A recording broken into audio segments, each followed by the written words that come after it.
moja babka mi tak podala. Jožela s ojcem furt na pole. Me pogaňali. Jem pogaňala. Ale s krovami še to nedalo. Bo to jedna byla robotno a druga byla nerobotno. A tota nerobotno tak dreľala do tej robotnej a otec, jak to vyželi, to go dali. Co tam robíš, pís? Pársak či vesla z brozde. A ja go táto, keby z brozde, ale mi na nodze stojí. Kúpče táto kobylke, takom robotnom, nie konia, kobylke. A tata byli baš dobrý človek.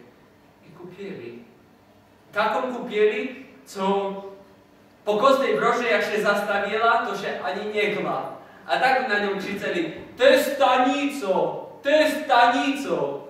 Ale znaš na druhej strane, keď i tak hočkedy povedeli, tako jak to bylo, daj jej oddychnúť, bo zaslúzi. No a moja mamka mi zaš tak dodali. Mne babka, tvoja babka, moja mama i džada mnie brali na pole. Tak to bylo. Me dorobieli a džada še prizegnali a povedali, dziękujmy Bogu za to, co my mogli zrobić. A jak zišli do domu a widzieli, że drugie ludzie esci robią, to go dali, ideme im pomóc, bo oni esci niegotowe. A zakrát, co oni pomágali, Jožela konia, postawiła ku zerdzi, wysła na zerdź, ze zerdzi na konia, baža się włożyła na koniu. To tako była kobylka jak baranek.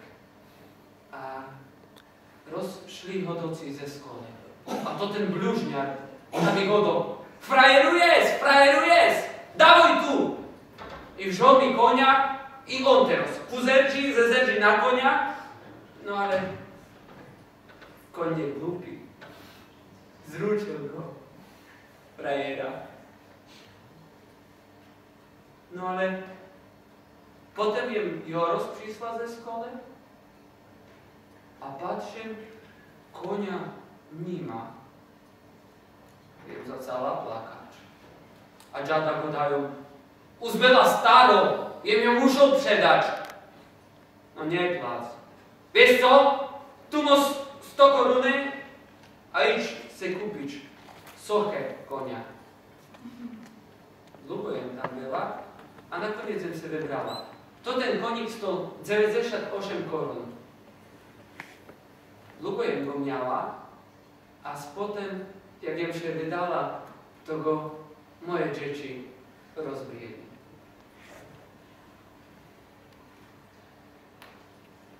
Jak my zrobili masło, to matka tak go pocifrowali, a zaraz się przedawało uczytelom. My nigdy nie jedli masło. Masło się przedawało. Masło się nie jadło. W naszej dziedzinie się śpiewało taką piosnecka. Kiedy z rano staną zorze, Tobie ziemia, Tobie morze, Tobie śpiewo zimo celki, bądź pochwalą Boże wielki. Kiedy słońce ma życia znoje, przyjmij Boże dzieci swoje, z Lazarem po naszym skonie, nie wspocnę ma na Twem łonie. Ludzie, jak tu sel do tego wosnackiego dziwadła, to przed Teskiem jeden wozik był odpojony, a nie tak był tam. Ja go wziął ze sobą. Bo to w takim woziku, asi w takim woziku babka chodziła po jednocie. A wszystkie jednotarki wiedzieli, że kiedy bierze parkową klobasę, że to nie bierze przeszebnie, ale przekotkę. Wy wiecie, co ty kotka pani usmakowała? Kotka to je po slovensku mačka. Na bez cekoj.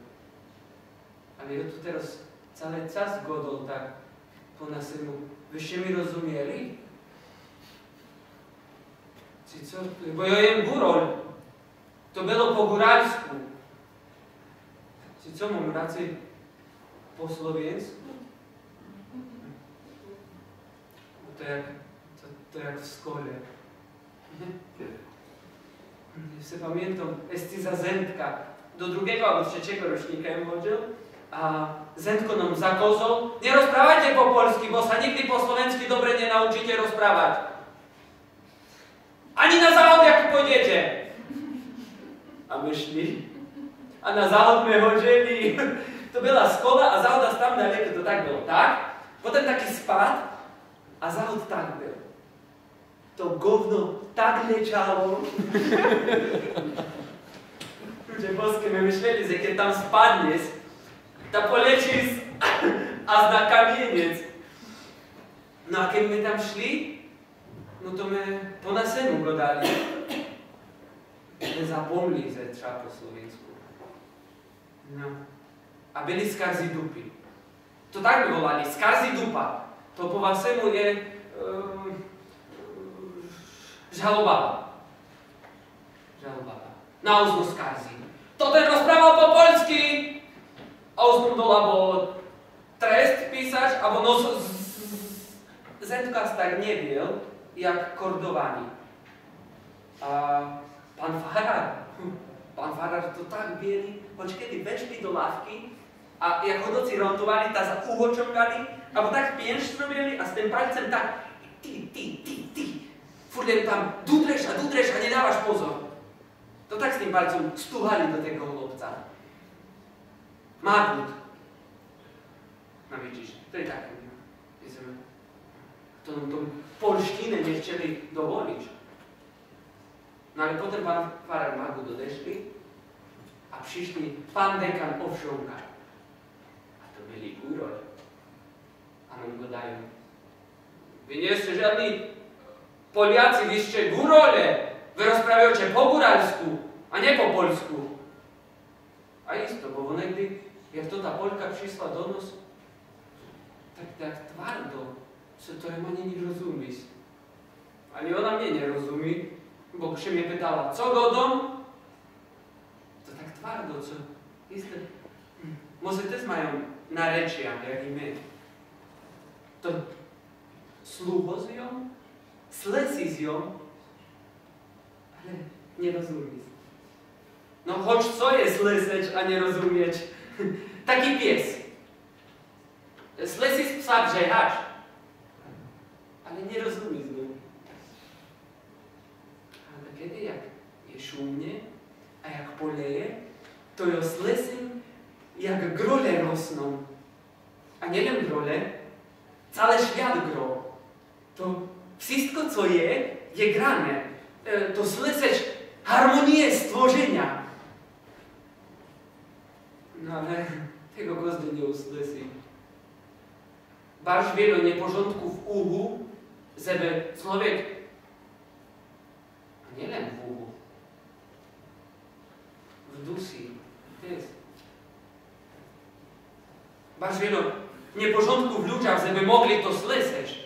Ale kiedyś to słyszał, to byś poznał tajemstwo świata.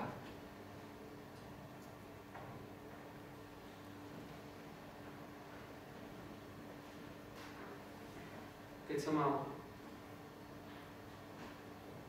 10 rokov, zažil som u babky jednu príhodu. Pamätám si ju relatívne presne. Babka robila rezanky do polievky. No a ja som si vystrihoval z papondé chľab. Vrtulu. No asi to bola vrtula. Podobalo sa to na vrtulu minimálne. No a v tom sa rozrazili vchodové dvere. Počuli sme kroky a na schodoch na chodbe dolu bolo počuť hrozný treskot, buchot. Kto si čo si zavil a potom chlieb. Babka slíkla. mal ešte ruky špinavé od múky, sa jej rimuje. Jednou zobrala nôž, druhou chlieb a odrezala taký dosť veľký kúsok. Strčila mi ho do ruky. Ič, chlieb. No čo? Vybehol som na chodbu a na schodok dolu ležal dedo. Čelo mal rozťaté, tvár celá krvavá, už aj košeľa bola červená od krvi, ako kohút vyzerá.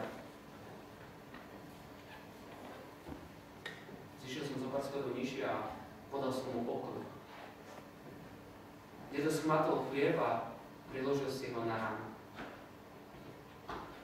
Smietka chleba pila krv. Chvíľu sme tam proti sebe stáli. Ja hore na schodoch a dedo zvalený pri vchodových dverách. Podišiel som k nemu, aby som mu pomohol hore.